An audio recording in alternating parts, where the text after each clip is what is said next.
Hi all. Hope you've had a blessed day today.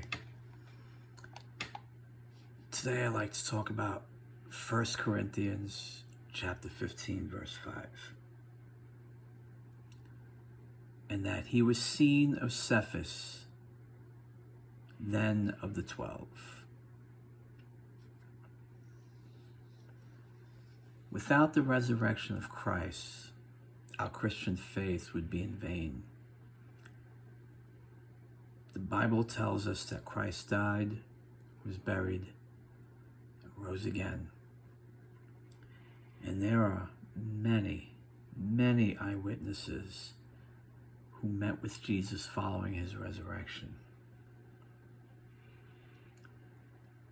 Jesus appeared to almost 500 people at one time when he was resurrected.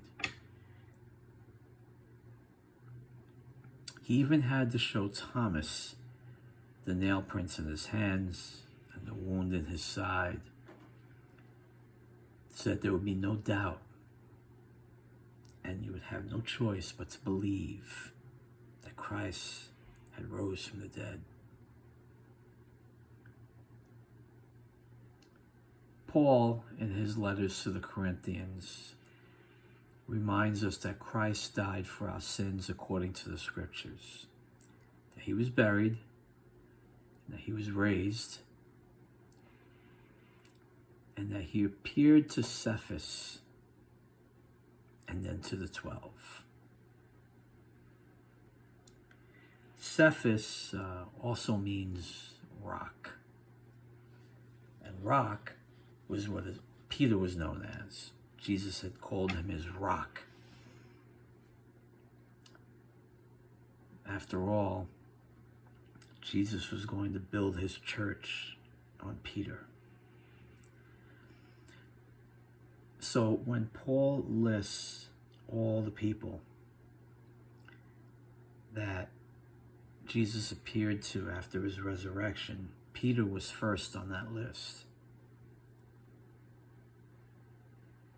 And that wasn't random. See, Peter was the one disciple who Jesus gave the keys of the kingdom to and asked him to go out and spread his ministry and build his church. Peter, in turn, reminds us that Jesus was resurrected from the dead, ending the power and pain of death for all who believe in him. Although Peter was the one chosen to start Christ's worldwide ministry,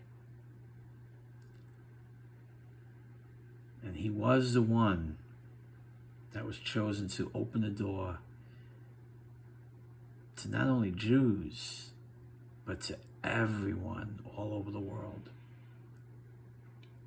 Even though he was called for that main purpose, Jesus calls all of us. We're all called to carry out the good work that God has prepared each and every one of us to do.